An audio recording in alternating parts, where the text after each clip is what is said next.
So we're here to solve this Pentominous borders by Serkan Yürekli.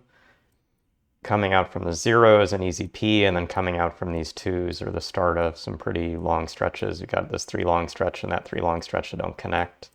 This will have to come up and form an N, which puts in a V pentom noticed above.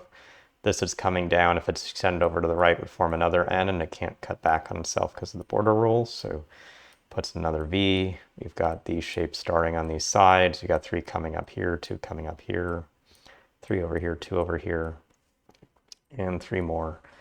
My guess is some of the packing around this area is what's going to drive a lot of the solves. Let's start by this shape because it's touching an N and a V. And notice if it only came down, it forms a V, and if it only comes down and left, it forms an N. So those are all the situations if it didn't take this edge, which would cause an issue. So it must take that edge. That now actually means that this pentomino here has 4 more cells to take, and it needs to get 3 of those. If it didn't take this cell, it would form another V. That doesn't look any good, so always take this cell, always take this cell.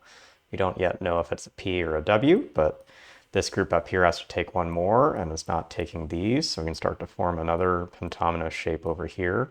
This will always have to take this cell, and so we can ask if this is an N up top, this would actually also be an N. You can't take this cell before you take this cell, so there's actually this edge you can draw on the start of this pentomino shape. So this is a deadly pattern end to end, so this can't be used. This has to be a U. Puts this in as the start of something that could be a U or an L, but it's touching a U, so this comes over. These 3 and these 2 can't join, so this will have to come down and be a separate shape. Takes at least these. Notice if this takes 1 more cell down, it forms a V that it's already next to, so this will come up and be a T. This now must be an L. This group coming down could be an L, but it can't touch one that's already in the grid, so instead it's an I. This one coming across can't join to this group, or it would have an I near an I. Notice this 3mer needs 2 more of these cells, so I can only take 1 coming up from either this shape or this shape, so I need to take at least 1 more down on the left and at least 2 more down on the right. This will be a new pentomino coming out, which is a V. This could come up or not, but let's just look at this shape. This is a V touching this pattern, so coming down is a V, going to the left's not possible. This has to be a T. So that finishes this shape, puts in an F, puts in a Z. Here's a 2x3 box with 1 out, so that has to be a P with this going to the left.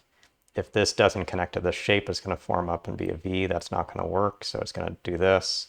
1 of these cells is taken, but notice if I take a cell like this and I get this long group that connects to this pentomino, and it would actually be 6 large, so this has to be a Y.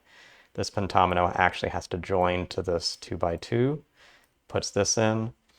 We didn't sort of close out from the top here, but we had a force Y and a force P, and now we can ask, does this take this cell or that cell? We have either Y with Y, or we have N with L, and the N with L is the only one that works. So we finished this fun Pentominous puzzle. It's a look ahead to next year, but hopefully a good logical start to some of the challenges we'll be seeing as we reach 2022.